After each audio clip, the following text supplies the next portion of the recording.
Adam joins us. Good evening to you, Adam.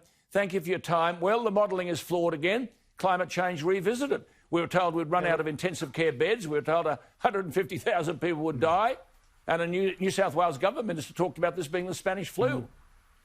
Yeah, look, certainly on the modelling, we know the UK modelling, of course, has been famously disastrous from Imperial College, but it's been just as bad in Australia, frankly. I mean, the modelling that the Victorian government released on the 1st of August to justify the severe stage 4 lockdown has been proven wrong already. I mean, it said that by the middle of September, with 95% confidence that the average rate of new infection would be between 40 and 60, and now it's 34. So this is not to criticise the modellers. It's very hard to predict the future, of course, but it is to criticise governments for relying on such models. And of course, if you go back to the first set of models that justified the first lockdowns back in March in Victoria, they predicted 36,000 Victorians alone would die, which is completely farcical now, based on the information that we know about Sweden, where there was no China-style lockdown and sadly 5,800 people have died. But as you pointed out, that's really no different in terms of total mortality than the last 5 years in Sweden. So, see, you won't hear about this other than on this program, but there's about 1,200 Belgian medical professionals have issued an open letter urging Belgium, they've had a second wave of about 1,000 cases a day, against reimposing a lockdown. But, of course, the decline in cases in Victoria will be attributed to curfews and lockdowns. I mean, no matter how many times I cite Nobel Prize winners, Michael Levitt says lockdowns, a Nobel Prize winner, lockdowns are a huge mistake. When on earth are we going to be told the truth, Adam? Well, certainly more and more doctors are speaking out, not just in Belgium, but also in Australia, I believe, this week, and also in the UK. There's been a letter from a series of Oxford professors to the British government. But just on the issue of lockdowns, of course, they feel right, but the evidence just isn't there to support them. You have to look around the world to gain evidence about whether they work. It's just superstition to believe that just because B follows A, that A caused B. Just like I said, the rooster crows in the morning. That doesn't cause the sun to rise. But sadly, I think you're going to have many people in Victoria who aren't thinking properly, who will say that it's the curfews, it's all of the all the bans and all the heartache that was necessary to see the fall in infections. But they've fallen everywhere. Absolutely. Adam, everyone in government says jobs, jobs, jobs. We're open for business. But, my God, it takes them a long time to open the door. There's a stack of high-profile business groups have now backed this Star Entertainment Group's push for a new 2-tower, 6-star hotel development in Pyrmont.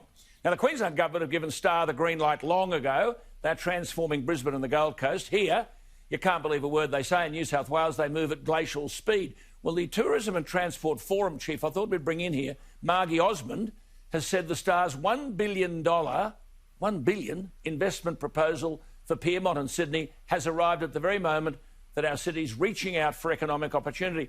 Margie's joined us for a quick word. Margie, it's all very well, but this is a proposal. When do you reckon, Margie Osmond, there'll be a shovel in the ground? Oh, I hope very soon, Alan. We're seeing all over the world because of COVID, the CBDs of cities dying.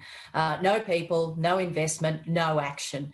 That's why we say this is absolutely the right time for a project like this one of Stars. Let's get those shovels in the ground ASAP. But we can't, Margie. We can't. Look, you could talk to Harry Triguboff, Lang Walker, The Star, John Boyd. These are reputable developers. They've got projects ready to go, jobs to be given, taxes to be paid. Why wouldn't they be state significant, get on with it, create the jobs, earn income and build the economy? Why not? Well, I couldn't agree with you more, Alan, and that's one of the questions that we asked the New South Wales government when this project first came up, some years ago, in fact. And effectively, from our point of view, developers need to know yes or no, and they need to know it as quickly as possible. And hopefully it's yes, but if it's going to be no, tell them quickly so they're not spending money they don't need to, and they can move on to a project somewhere where they're going to be welcome. Absolutely. Adam, could you come in here? Look at this stuff for Christmas. Where does this come from? No dancing, no singing, no more than 150 guests at a wedding, and only the bride and groom are allowed on the dance floor. Who the hell makes up these rules? Well, look, it's largely bureaucrats, I think, health bureaucrats who are trying to justify their own existence. Power. But just more broadly on the tourism sector, you really have to feel for it. The outlook at the moment might might well be that we can't even leave the country for another, 9 months even, which will bring the total to well over 12 months. So that's going to completely kill so many tourist operators, I know, including these casino projects. But Margie, and that is because... Yeah, sorry. Yeah, sorry. Just to say, it is because we have this idea that we are never, ever going to have a trace of COVID in this country. That could well mean that we can never travel again, or at least for many years. See, Margie, all these rules that have been announced, we're told they're year-long.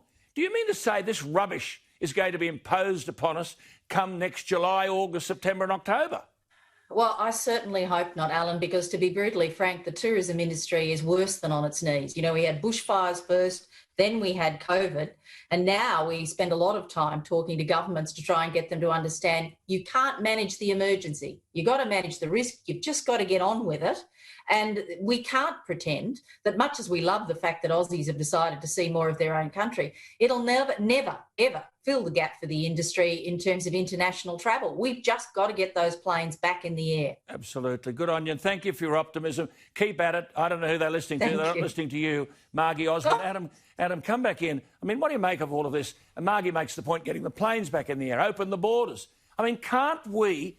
I mean, this is boring because I've said it so many times. Can't you and I, we're a different age, can't we look after our own health? We now know where the risks are. Can't we say to Australians, well, you know the story now, the vulnerable, those people with preconditions, you're in trouble. Get on with your life, the rest of it, you look after yourselves. Why do we need politicians whom you wouldn't give a job, as I said, as a primary school deputy headmaster, let alone tell us how to conduct our health? When's this going to end, Adam? Well, sadly, as we saw in that poll in Victoria on the popularity of all these measures, people simply aren't informed about the real risks, especially young people who in many cases see themselves as more at risk than older people do, which is just extraordinary. I mean, it's the fault of the media here, I think, for fear-mongering, also for governments for letting it continue. I mean, as I've said before on this show, I think eventually to get rid of the fear, governments are going to have to launch a public information campaign to tell people that actually, sorry, but the virus isn't as risky as we said in the first place. Please go out and shop. Please carry on as normal. Otherwise, we're never going to have a proper economy again. You made a very powerful point today when you said the pandemic has given the political class an opportunity to increase its fame, power and relative income under the self-righteous banner of saving lives. These people are on ego trips.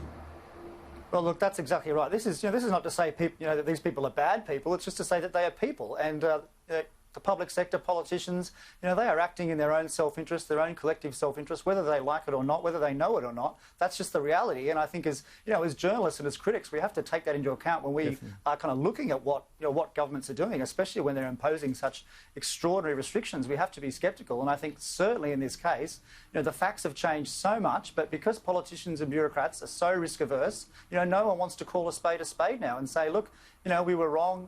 We overreacted, we have to scale things back. No one wants to say that, and sadly the costs, they're falling on everyone else. They're certainly not falling on the bureaucracy. You're a star. You do wonderful work. I congratulate you. I'm very critical of people who do bad work. You do outstanding work, Adam Creighton. And, of course, still, here we are, heading towards October, February to October. Not one politician has ever said to the Australian people, remember one thing, 99% of these cases are mild. 99, never. You've got to ask yourself, why?